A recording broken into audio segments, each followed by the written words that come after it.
Okay, ready? Shall we get started? Hello, everyone. Aaron, it's good to be with you today. Thank you for the time, always a pleasure. And please, you are president and founder of the Enhanced Games. Please tell us about yourself and tell us what you're building around the Enhanced Games. So my name is Aron D'Souza. I'm a lawyer by training. I've built and sold many companies, but today I'm building the new version of the Olympic Games. So 44% of athletes admit to using banned performance-enhancing drugs in competition. Less than 1% get caught. And so instead of hiding the fact that science and medicine are used to improve sporting performance, I felt it's time to bring it all out into the open and make something new and exciting in the history of sports. And tell us a bit more about the sports that are in the Enhanced Games. Tell us a bit more about the schedule. So the core problem about the Olympic Games, and this may be a problem for the Kingdom of Saudi Arabia, is that they're going to build a dozen stadiums and throw them away after 2 weeks. So it costs upwards of $40 billion to host the Olympic Games. It's one of the most expensive exercises in human history. And so at the Enhanced Games, we're going to avoid this problem by focusing on the 5 key sports that have the highest television and social media impact with the lowest infrastructural costs. So that's track, swimming, combat, weightlifting, and gymnastics, so that we can have an Olympic scale experience for 1/10 the cost and recycle that capital so that we can reinvest by paying all athletes fairly. And please talk about the athletes, the enhanced athletes in the games, how you attract the athletes, and the enhancements a bit. So it's commonly misunderstood what performance enhancements are. So if you walk into a GNC or a Holland & Barrett at your local shopping mall, the 25% of the goods on the shelf there would get you banned from Olympic competition. There are more powerful enhancement drugs like testosterone, EPO, and steroids, which are used by elite athletes, usually under medical supervision. But we've seen this time and time again. You have athletes like Lance Armstrong, Barry Bonds, Mark McGuire, who have all used performance enhancement drugs, and nearly half of Olympians admit to using them openly in research funded by the World Anti-Doping Authority and the International Olympic Committee. So I said to myself, why hide it? Let's build something better and new where we can showcase superhuman feats of performance. Wouldn't we all want to see athletes running faster, jumping higher? Don't we want to see athletes who are in their 30s, 40s, and even 50s running faster than Usain Bolt? I can't imagine anything more exciting than seeing a whole dimension of humanity unlocked through science and technology.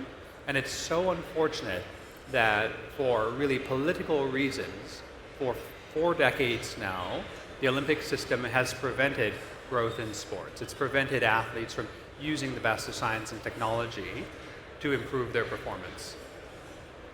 You touched on this a little bit. How do you see, or good introductory segment, how do you see a bit further on the enhanced athletes to be the next wave of large investments? Say that again? The next wave of investments around enhanced athletes. Oh, and investment around athletes.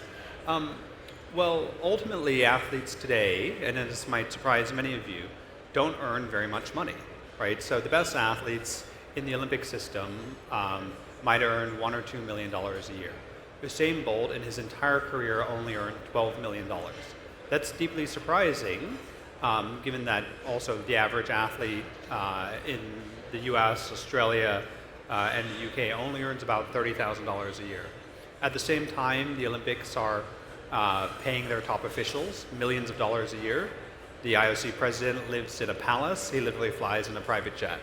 And so you have this vast inequality in the system that I think leads to very bad outcomes. And actually, as we're reinventing a new system, we have the opportunity to create something much better. And where have you looked at venues for the different games, and where have you seen interest from different countries or states? So great question. So when we announced the concept for the Enhanced Games, we just got inbounded by cities and countries around the world that want to host global mega events, but they don't want to spend tens of billions of dollars. There are very few countries in the world, maybe the Kingdom of Saudi Arabia is an exception, that most liberal democracies don't have the budget to host an Olympic scale event. And so most importantly, as I touched on earlier, delivering a low-cost infrastructure model opens up a lot of new cities. So we actually have more than a dozen cities in the bidding process to host the Enhanced Games at the moment. I've been flying around the world looking at stadiums and venues. And it's actually pretty interesting, the countries that are interested in a bold new version of sports. So there is growth happening in certain places of the world. In the United States and in the Gulf. In Europe, it's not happening. European cities, European governments have been totally uninterested in participating in the bidding process. American cities, governments here in the Middle East have been very supportive of hosting the games. So it's really interesting to see how attitudinal shifts and cultural shifts are happening in real time. Like, I live in London, I love Europe very deeply, but the future is not in Europe. Like, Europe's best days are behind, and it's really sad. And so I look forward to building the Enhanced Games either in the Gulf or in the United States as we go through this bidding process at the moment. And how do you see the role between enhanced sports, enhanced games, and traditional sports? So there's been, historically in the history of sports, several major transitions. And so from 1896 until 1992, it was the cornerstone of the value of international sports, an Olympic sport, that only amateur athletes could participate. So you had to, if you were amateur, you were good, you were clean, you were a gentleman. If you had accepted $1 in funding at any point in your life, you were dishonoring the spirit of sport, you were a cheater. And that was the core of the Olympic ethos for nearly 100 years. And now, even in college sport in the United States, with the NCAA now effectively allowing professional athletes, that concept is gone. It has vanished completely. And so there was this transition from amateur to professional sport, and I think the same transition is going to happen from natural to enhanced sport. Natural athletes are limited in their potential. Enhanced athletes are unlimited in their potential. Natural athletes, enhanced athletes will have longer careers. They will be more interesting. They will perform better. And so I think it is a natural consequence, pardon the pun, that enhanced sport will win, and that we will eventually have a parallel system where on the one side you have natural sports in an old Olympian Greek ethos focused on the past, focused on the values that are thousands of years old, and a whole parallel sports competition where science, engineering, and medicine are allowed to their full potential, that allows athletes and viewers to experience something new that embraces the future. There's been a lot of talk, obviously, here about disruptive technologies, AI. We talked about the potential, the investment ecosystem around enhanced games and enhanced sports. What would you talk about, what would you say to people who would question the investment opportunity, or what would they be missing out by not taking part? So what I would point to is that Ozempic, you all know what Ozempic is, right? So Ozempic and the GLP-1 drugs added $1 trillion to market capitalization of Novo Nordisk and Eli Lilly. That is 3 times more than the value of all the generative AI startups put together. So human enhancement is one of the largest industries in the world that is really dramatically underappreciated in its scale. San Francisco is the permanent capital of artificial intelligence. New York is the permanent capital of finance. LA is the permanent capital of film. The world may go to war over the fact that Taiwan is the permanent capital of semiconductors. And I believe that human enhancement is the largest industry in the world that doesn't have a permanent capital city. And that is the opportunity for a country to capture this entire ecosystem, which is only a few dozen people at the moment. If a government really takes effort, they can capture this ecosystem, and it will be worth $1 trillion to their GDP. And this is what venture capitalists always get wrong. Venture capitalists always say that they want to invest in disruptive new technologies. And in the next breath, they say, oh, I only invest in AI, or I only invest in SaaS. AI was a disruptive technology 10 years ago. If you are investing in AI today, you are just following a trend. It is not a disruptive technology. If you put a seed check into an AI company today, it will not be $1 trillion company. You had to be doing that 10 years ago. So you have to not be boxed in by what is trendy today, but you have to predict what the trend will be in a decade's time. And I believe that human enhancement is one of these deeply underappreciated industries today. It causes us to rethink so much about our nature as human beings, and it almost might seem like science fiction. But I'll tell you what, 10 years ago, artificial intelligence was sci-fi, right? It was completely underappreciated.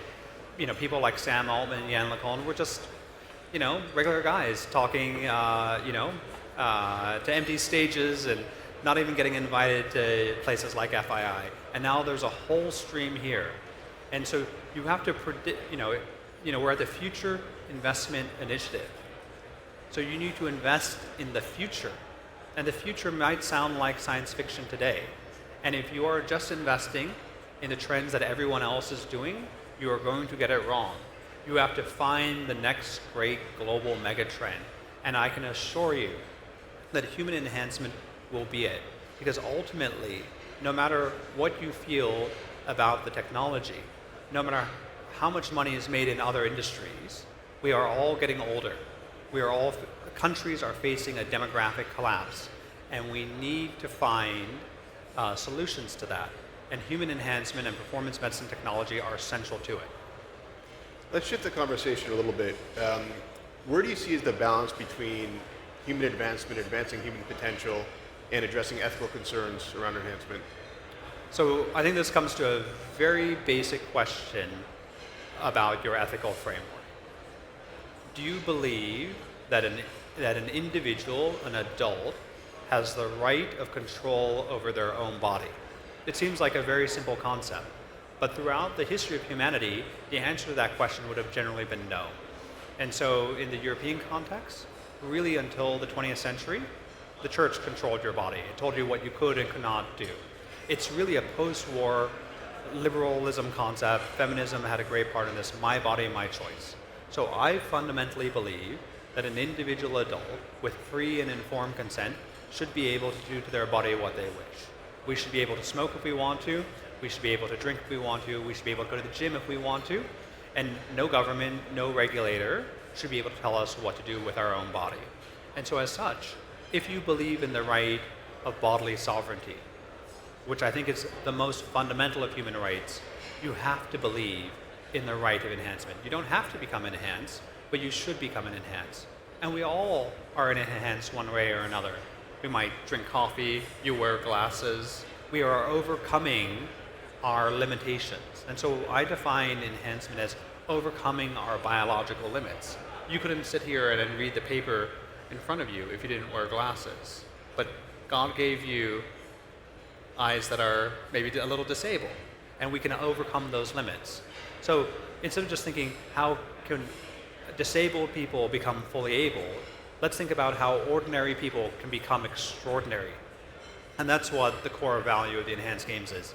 It is that an individual has the right to make a choice for themselves. So you've received a lot of interest globally for the enhanced games, hosting games, interested in investing in what you're building. You've seen a lot of interest from athletes. With all this global demand you're seeing, how do you see a new era of global sporting competition around this? Say that again? How do you see a new era of global sporting competition around enhanced games? Oh, well, I think that the entire nature of global sports will change because of what we are doing. Right? You have an old legacy system in the Olympics and the sports federations like FIFA and World Athletics that has been around for over 100 years. They've been doing the same thing over and over and over again. And it's a model that doesn't work very well anymore. So when Sydney was bidding for the 2000 Olympic Games, more than a dozen cities were bidding. For the 32 Brisbane Olympics, only one city bid. For the 28 Olympics in LA, only one city credibly bid. And so for the future of these global mega events that move cities every 4 years, that build tons of temporary infrastructure, that waste tens, if not hundreds of billions of dollars of taxpayer money, is coming to an end. And we think of ourselves like Uber or Netflix, and the legacy systems are like the taxis or like Blockbuster Video. Blockbuster video was an extraordinary business for decades, but technology is shifting and consumer demands are shifting. And we embrace that change, and the durability of these monopolies, like the IOC and FIFA, I think are coming to an end. And as you see athletes break limits, break new records, and achieve superior performance, how do you see the tech companies like Google or Apple sponsoring or getting involved? How do you see the pharmaceutical companies sponsoring or getting involved? Can you talk a bit about that? Well, I think it becomes very simple. When the first athletes break world records, which we are planning to do in the first half of next year at an exhibition event, you will see them break records, and then we will all see these intelligent, articulate, honest athletes saying, I was able to jump higher, run faster, or swim faster than ever before in human history because I use science and technology. And everyone is going to say, what is he on and how do I get it? Because everyone wants to be stronger, faster, younger for longer. And that's going to change market dynamics in a huge way.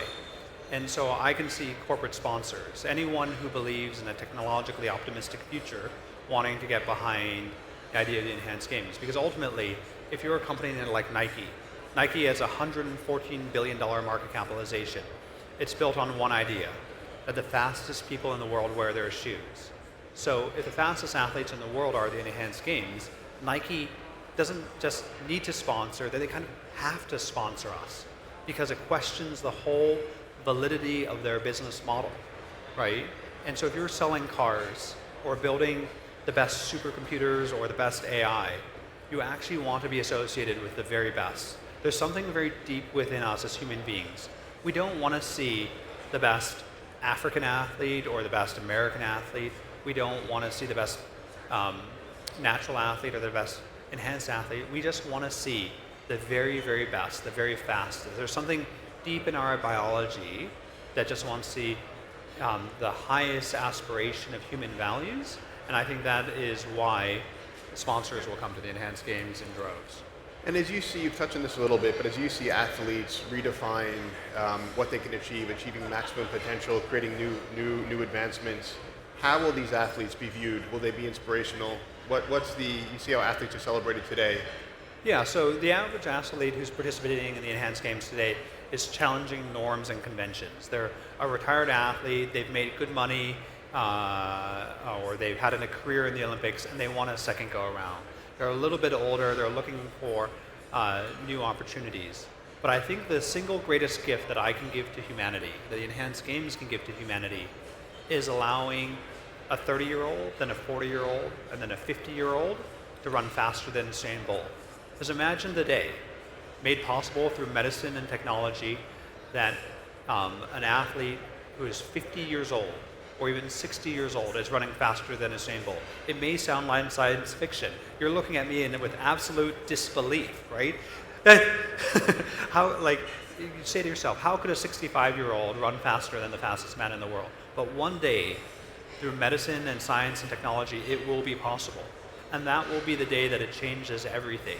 Because I use the number 65, because that's the retirement age. It was invented by Napoleon because almost no one got to retirement. Why do we pick 65 as an arbitrary age of retirement when we can, when our lifespans have gotten longer, technology has allowed us to age better? And I always say, at the Enhanced Games, we are in the business of cultural shift. We are in the business of changing culture, and that's ultimately what we're doing. Thank you for the time. It's been really exciting to hear about what you're building, and always a pleasure to be with you. Thank you very much.